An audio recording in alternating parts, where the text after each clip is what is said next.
Hi everybody, Nam here, and welcome back to NamNotes. And today we're going to be talking about an interesting topic that I came across, I don't know, maybe a month and a half ago at this point.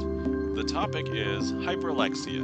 Now, I didn't know what hyperlexia was, but I sat down with my friend during lunch to talk it over. Let me give you a little bit of background. So, I am the father of a 4-year-old, and my friend is the father of a 2-year-old at the time of this recording. And his 2-year-old could read better than my 4-year-old. And I was like, what? No way. My friend goes on to tell me his kid has not been speaking, and so they took him to a speech therapist, and she didn't know what was going on. So they saw another speech therapist, and they didn't know what was going on either. So at this point, they were really concerned about his speech and what was going on, and they found out that based on the behavior that they could see, he was able to read words and point to words, and that's when they realized, oh, this is like a strange, weird thing. And so they found an expert that apparently specializes in this thing, and it was determined to be hyperlexia. What is hyperlexia? So let's talk about hyperlexia really quick. Hyperlexia is something that is characterized by a child being able to read either a lot more or a lot sooner than other kids would normally be able to read at that age level. Here, this 2-year-old is reading maybe at like a 6 or 7-year-old. My friend sent me a video clip, and I don't remember exactly the foods that were listed, but the parents were like starting to write words on a big piece of paper and getting the kid to respond by pointing at the words or trying to say the words. And also, they're using this as a tool to try and get the kid to start speaking more. And so once they nailed down that, oh, the hyperlexia is a thing, they were able to use that kind of as a tool to try and help get him starting to speak. So in the video, I think they were trying to figure out what he wanted for breakfast. And I think they might have written down something like, let's say, for example, bananas, cereal, and pancakes. And for anybody who's been a parent out there, you know how like you understand what your kid says, but you don't understand what other kids say before they're really good at enunciating words. You could tell that this kid could really pick out what he wanted because he would point at pancakes and he would say pan pan, and it's like, oh, he's trying to say pancakes because that doesn't sound like bananas. It doesn't sound like cereal. He's trying to say pancakes. And so we were talking about this at lunch, and he was like, yeah, if only there was just like an app where I could just have a bunch of preloaded words and I could just show him a bunch of new words so that he can learn how to read and say them. I was like, that sounds like an easy app. It should exist, right? It must exist. He said he tried looking. We're both in the Android ecosystem. He said he looked, and I'm like, all right. Let me try looking for it. And I did a quick search for some apps and things, and I'm like, oh, I mean, there's like flashcards apps here. And he was like, yeah, but they all have like a lot of overhead. They include things like creating a user profile. You have to have like words and definitions. They have microtransactions. I'm like, what kind of flashcard app has microtransactions? Then there's other ones for like games where you might have like the equivalent of a card for like charades or something that has like a timer or a score built in or something like that. So there's just too much going on. And I was like, you know what? I should write this app. I can make you an app. This doesn't sound like it should be that hard. We should be able to make this, right?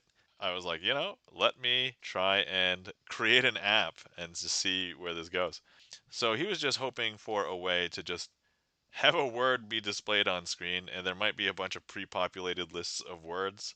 He could just bring them up and just show his kid a bunch of words. Or if he wanted to have like a bunch of words related to like things in their house or something, it would be easy enough to just create a list with all of those words in it. As far as writing requirements for a software engineering task to create an Android app, that's as bare bones as it gets. And so I was like, you know what? I'm going to make this app. So I go home and I end up forgetting about this for about a week and a half or so. And then I remembered, and I'm like, oh yeah, I said I was going to try and make this app. So I continued doing some research.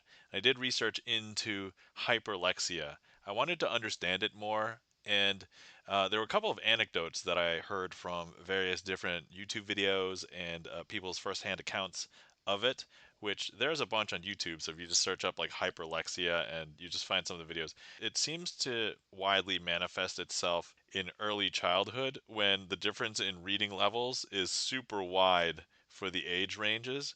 Whereas as people got older and all of the other kids caught up to the same reading level, everybody seemed to equal out later in their, school career.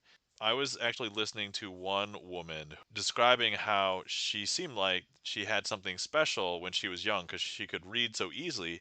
She didn't know that it was special. She didn't think all of the other kids had a problem reading, but she was wondering why every kid was reading a book that was so much easier, just having like see spot run, that kind of thing. She was already reading at a level that was multiple grades above her when she ended up in later elementary school and all the other kids caught up to her reading level. And it's not like she continued advancing her reading. She had lost some self-esteem because the thing that she had that was unique and special and that quote unquote made her smart around everybody else actually now made her feel less secure because she didn't have that anymore. And so I think there are some kind of implications with having a child grow up with something like this, and maybe you don't treat them necessarily any differently. Maybe you just encourage them to learn how to read really well and just treat them like a normal kid. Now, there are some statistics out there where a large percentage, I don't want to quote percentages, I think it was like 80%. They said that perhaps 80% of kids that ended up getting diagnosed with hyperlexia, they also ended up getting diagnosed with autism. That is just a statistical analysis, and I almost feel like that might not always be true because there will always be like some that were not reported or not diagnosed but probably have it, and then there are probably others who did have it, did get reported, but perhaps didn't get diagnosed or officially reported as having autism or autistic symptoms. And so there's like for that particular thing, that's like a two-step process for having this number, right? And so just always understand that all those statistics, there's always some wiggle room for how they're derived. But at the end of the day, I created this app so that he can try and use it for his kid. And at the time of recording what I've just said up until this point, I have not shown him the app except for like a little preview video of like how it was going. I'm meeting up with him tomorrow at lunch, and I'm going to show him the app, and I'm going to install it on his phone if he lets me, and we will see if he's able to use that for his kid. And the whole Android app development thing, that could be an entirely separate episode, which, maybe I might do at this point. But for this particular video, I wanted to focus on hyperlexia.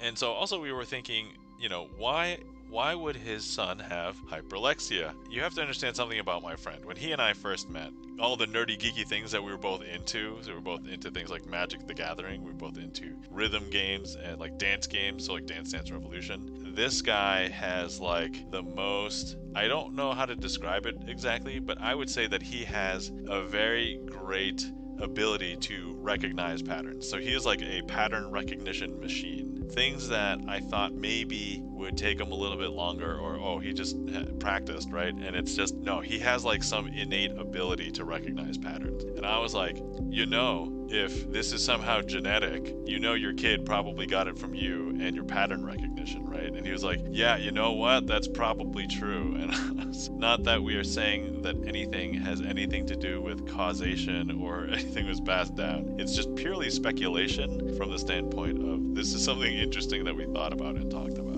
Anyway, I just wanted to make this episode explaining what hyperlexia is and also to tell those stories, and perhaps I'll have another episode later talking about the eventual resolution of the app and how successful it was with his child. That's all I have for you today. Hopefully you guys enjoyed. Thanks for listening. You have a glorious day.